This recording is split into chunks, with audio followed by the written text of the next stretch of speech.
2025年、スペイン、マドリード郊外、その静かな老人介護施設で起きた出来事は、世界に衝撃を与えることになった。法廷に立った看護師は、うつむいたまま何も語らなかった。傍聴席では、遺族たちが声を殺して泣いていた。検察官が読み上げた起訴状には、こう記されていた。被告らは、入居者の死を意図的に早めた疑いがある。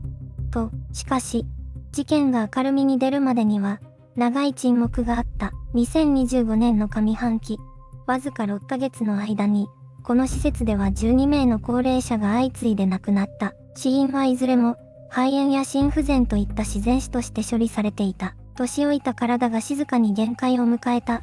そう、誰もが信じていた。家族でさえも、最初は疑わなかった。異変に気づいたのは、一人の遺族だった。亡くなる直前まで、比較的元気だった母親。その死があまりにも突然で、あまりにも静かすぎた。何かがおかしい、という直感が、やがて調査へとつながっていく。遺族たちが集まり、情報を共有し始めると、ある共通点が浮かび上がってきた。12名全員が、死亡前の48時間以内に何らかの処置を受けていた。しかし、その処置に関する医薬品の投与記録が、ことごとく欠落していたのだ。記録の空白。それは偶然ではなかった。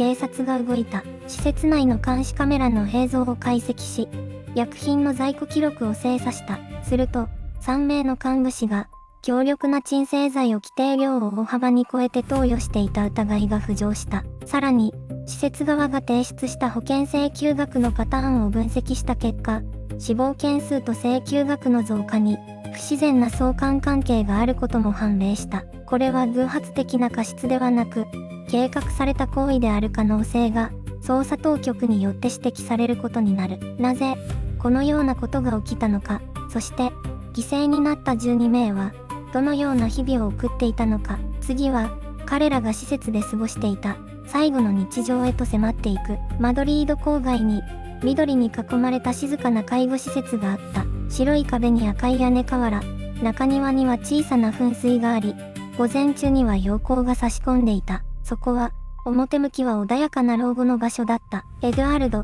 サンチェスは、78歳だった。元小学校教師で、定年後は趣味の水彩画に没頭していた。施設に入ったのは、足腰が弱くなってからだ。しかし頭は明晰で、毎週末に娘が面会に来るたび、昔話を楽しそうに語っていたという。カルメン・ロドリゲスは、83歳、5人の孫を持つ、気さくな女性だった。食事の時間になると、隣のテーブルの入居者に声をかけるのが習慣だった。施設のスタッフからも、明るい方、と呼ばれていた。二人に共通していたのは、その朝まで、いつも通りだったということだ。2025年1月から6月にかけて、この施設では12名が亡くなった。いずれも、自然死、として処理された。肺炎、心不全、高齢者施設では珍しくない死因だ。だからこそ、誰も最初は疑わなかった。しかし遺族たちは、少しずつ違和感を覚え始めた。前日まで普通に話していた。突然だった。何かがおかしい。そうした声が、複数の家族から、別々に上がり始めた。エドアルドの娘は、こう振り返っている。父の死の前日、電話で話した時も、声に張りがあったと。翌朝、施設から連絡が来た。お父様が、今朝早く息を引き取られました。と、あまりに突然で、言葉が出なかったという。カルメンの息子も、同じような経験をしていた。面会の予約を入れていた。まさにその日の朝に、訃報が届いた。施設のスタッフは低調だった。説明も、一見すると整合性があった。しかし何かが、胸に使えていた。12名の死は、それぞれ個別に見れば、不審とは言えないものだった。問題は、それが6ヶ月という短い期間に、同じ施設で集中していたことだった。そして、死亡前の48時間に投与された薬の記録が、いくつかのケースで、不自然に空白になっていた。その空白の中に、何が隠されていたのか。施設の朝はいつも穏やかに始まっていた。しかしある朝、その静けさの裏側で、取り返しのつかない何かが動き出していた。施設の朝はいつも同じように始まった。廊下に漂う消毒液の匂い、カーテン越しに差し込む朝の光、そして、夜勤の看護師たちが引き継ぎを行う。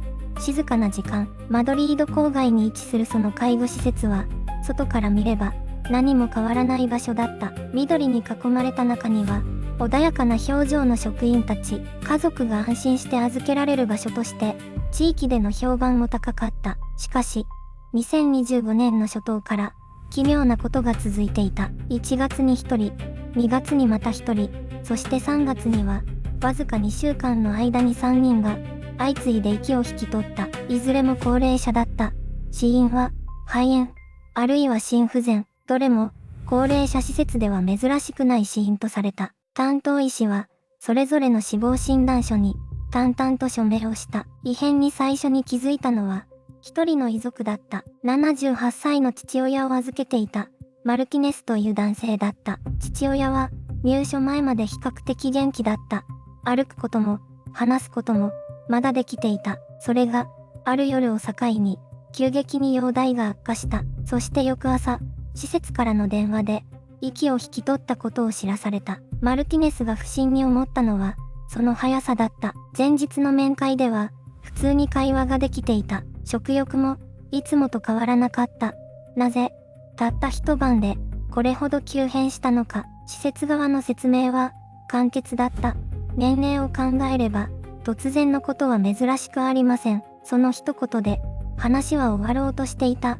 しかし、マルティネスは引き下がらなかった。彼は、父親が亡くなる48時間前の投薬記録を、施設に開示するよう求めた。すると、記録には不自然な空白があった。通常であれば記載されるはずの投薬の時刻と、薬の種類が、その時間帯だけ、抜け落ちていた。偶然ではないか、記載漏れではないか、最初は、そう考えることもできた。だが、同じ施設で、同じ期間に、同じような不自然な記録の空白が、複数の死亡ケースで見つかり始めたとき、それは、もはや偶然では説明のつかないものになっていた。6ヶ月間で、12人、その数字が、やがて捜査当局の目に留まることになる。6ヶ月で、12人、この数字が当局の目に留まったのは、2025年7月のことだった。マドリード郊外の介護施設で相次いだ死亡例に対し、遺族の一人が地元警察に正式な申告を行った。きっかけは小さなものだった。担当医から、肺炎による自然死、と説明を受けた遺族が、施設側に医療記録の開示を求めたところ、死亡前48時間分の投薬記録が存在しないことに気づいたのだ。警察は当初、記録ミスの可能性も視野に入れて調査を進めた。しかし、他の死亡事例と照合していくうちに、異様な共通点が浮かび上がってくる。亡くなった12人の死因は、肺炎または心不全。そして、いずれのケースでも、死亡直前の投薬記録に空白があった。これは偶然ではない。捜査当局はそう判断し、施設の医療記録を全面的に押収した。鑑識班が記録を精査した結果、ある薬剤の使用パターンに不自然な点が見つかった。鎮静剤の一種が、通常では考えられない頻度で、特定の時間帯に集中して使用されていた形跡があったのだ。しかも、その投与が記録されていたのは、ごく一部の事例に限られていた。大半は、記録そのものが消えていた。捜査の焦点は、施設に勤務する医療スタッフへと移っていった。警察は複数の看護師に任意の事情聴取を行った。その中で、最初の疑惑の対象として名前が浮かび上がったのは、施設に勤務歴5年以上のベテラン看護師だった。彼女は、亡くなった入居者の多くを直接担当していた。夜間シフトに多く入り、医療記録の管理にも関与していたことが確認された。さらに捜査が進む中で、保険請求のデータが新たな疑惑を呼ぶことになる。死亡が集中した期間、施設側の保険請求額が不自然な増加を示していたのだ。これは計画的な犯行である可能性がある。捜査当局はそう結論付け、本格的な刑事捜査へと移行した。しかし、事情聴取に応じた看護師は落ち着いた様子で語った。あの夜、私はここにいませんでした。と、あの夜、私はここにいませんでした。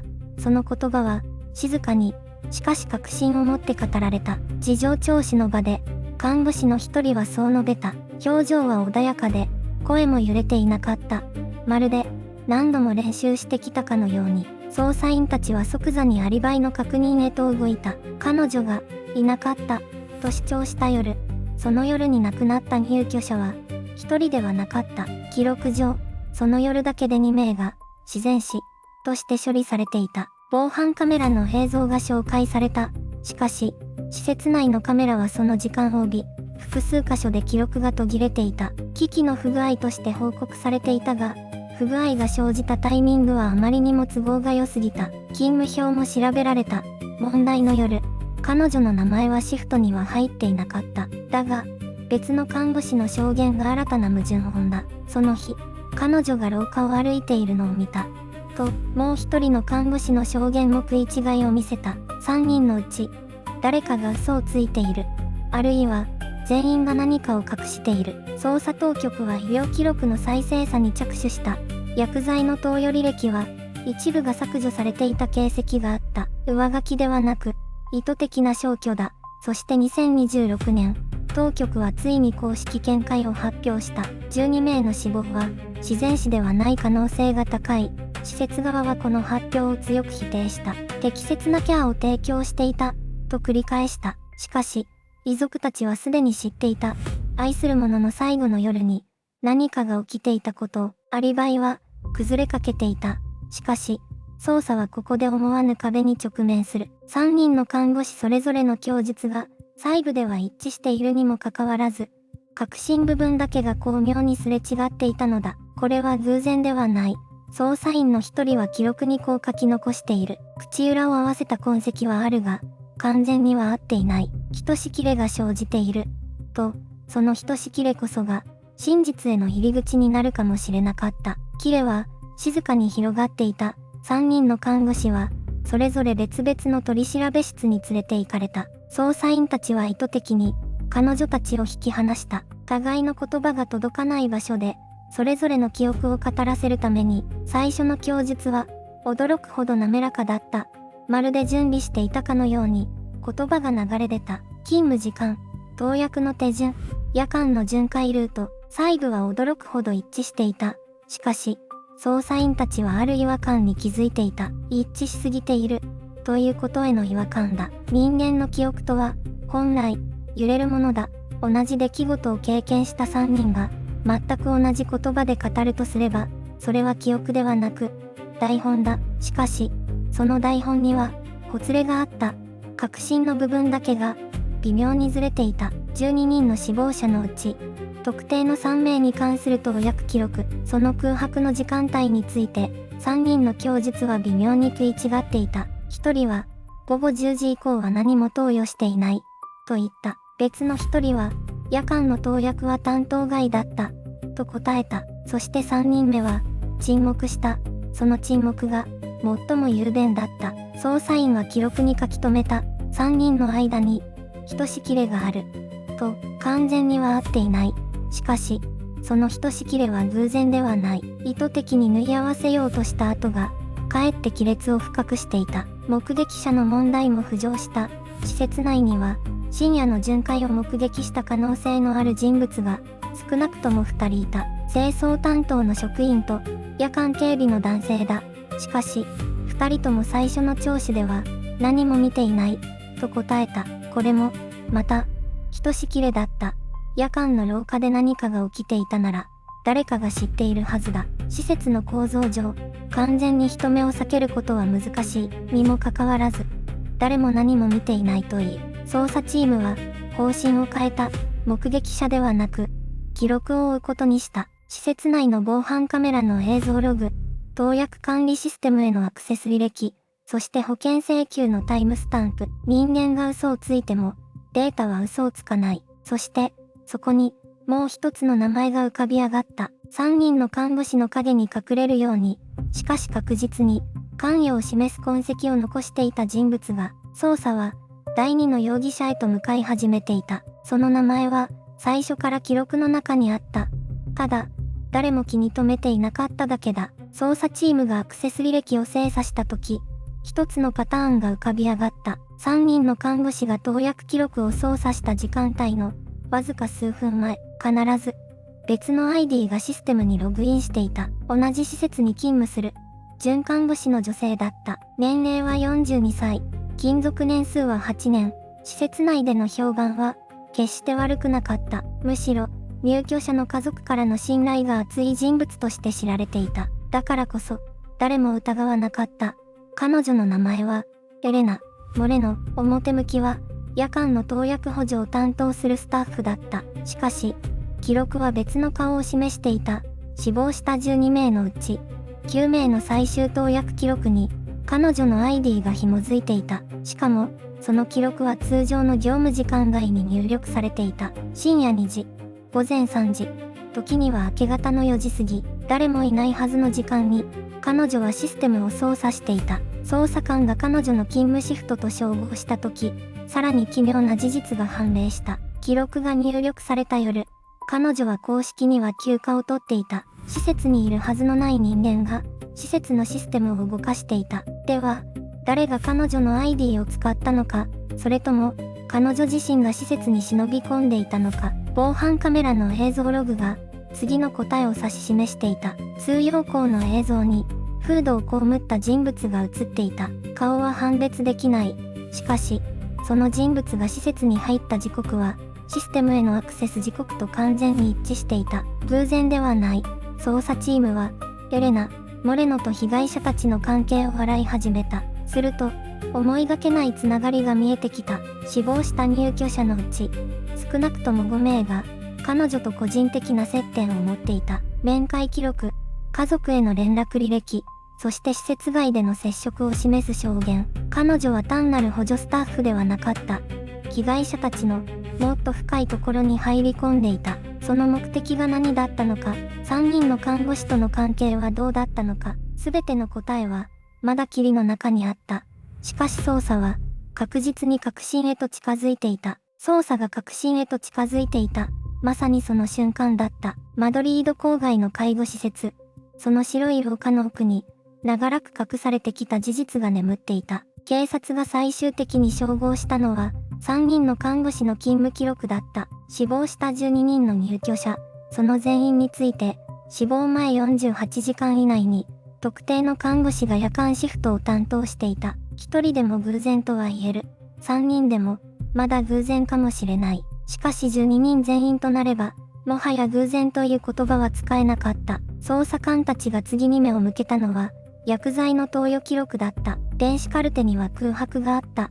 本来ならば記録されているはずの時間帯に、何も残されていなかった。しかし、施設の倉庫には、消費されたはずの鎮静剤の痕跡があった。使われた形跡はある。しかし記録には存在しない。この矛盾が、全てを語っていた。さらに衝撃的だったのは、保険請求のパターンだった。死亡した入居者の保険金、その受取人の一部に、施設関係者と接点を持つ人物の名前があった。全員ではなかった。しかし、複数件にわたって同様のパターンが確認された。これは衝動的な行為ではなかった。計画されていた。最初から、誰かが利益を目的として動いていた可能性が、現実のものとして浮かび上がってきた。3人の看護師のうち、最初に崩れたのは最年少だった。取り調べ室で、彼女は長い沈黙の後、口を開いた。自分たちだけで考えたことではない。その言葉が、捜査の方向を一気に変えた。背後に、誰かがいた。指示を出した者がいた。現場の看護師たちは、ある意味で使われた側だったのかもしれない。しかし、それが免罪符にはならない。12人の命は、戻らない。自然死として処理されたまま、家族が真実を知らずに泣いた夜が、何度もあった。その悲しみの重さを、どれだけの人間が背負うべきなのか。捜査官たちは資料を積み上げながら、静かに怒りを燃やしていた。そして2026年の春、ついに逮捕状が請求された。対象は、看護師3人だけではなかった。その先に、もう一人の名前があった。すべての糸を引いていた、真の黒幕が、ようやくその姿を表そうとしていた。逮捕状の請求対象は、看護師3人だけではなかった。捜査当局が積み上げた証拠の先に、もう一人の名前があった。施設の経営を統括していた、医療部門の責任者だ。彼女は表向き、穏やかな老後を支える施設の顔として知られていた。しかし帳簿の裏側には、別の論理が流れていた。入居者一人が亡くなるたびに、次の入居者からの契約金が入る。回転率が上がれば、収益も上がる。その冷酷な計算式が、12人の命と重なった瞬間、捜査官たちは言葉を失ったという。2026年3月、マドリード州検察は正式に起訴状を提出した。罪状は、複数の故意による過失致死と、組織的な証拠隠滅だった。看護師3人はすでに拘留されており、責任者も同月末に身柄を拘束された。裁判は2026年秋に開廷が予定されている。しかし遺族たちにとって、法廷の日程は一つの区切りに過ぎない。なぜ、あの夜だったのか、という問いに、判決は答えない。最後に交わした言葉が、なぜあれほど早く終わりになったのか、その問いもまた、法の言葉では届かない場所にある。亡くなった12人の平均年齢は、82歳だった。戦後の混乱を生き抜き、家族を育て、時代を渡ってきた人たちだ。その命が、薬液を満たした注射器一本で静かに消されたとすれば、それは単なる犯罪ではない。人の尊厳そのものへの、冒涜だ。施設の玄関には今も花束が置かれている。遺族が手向けたものだという。名前も書かれていない。小さな花束が、風の中で静かに揺れている。捜査は一つの形として幕を閉じた。しかし問いは、まだ閉じていない。あの施設で、あの夜、本当は何が起きていたのか。記録に残されなかった48時間に、何が注がれたのか。真実のすべては、まだ誰も知らない。次のパートでは、この事件が社会に投げかけた問いと、老いることの意味を、もう一度静かに見つめ直す。その後、施設は閉鎖された。静かに、そして素早く、まるで何事もなかったかのように、建物の看板だけが外された。関わった看護師3人は、現在も裁判を待ちながら、それぞれの日常を送っている。保釈が認められた者もいる。自宅で過ごしている者もいる。遺族たちが枕を濡らした夜の数だけ、彼らにも夜はある。ただその夜が、どんな色をしているのかは、誰にもわからない。施設の元管理者は、一切の関与を否定している。医療記録の空白については、システムの不具合だったと主張し続けている。48時間の沈黙に何があったのか、それを語る者は、まだいない。12人の名前は、それぞれの家族の胸の中にある。マドリードの郊外に、小さな墓地がある。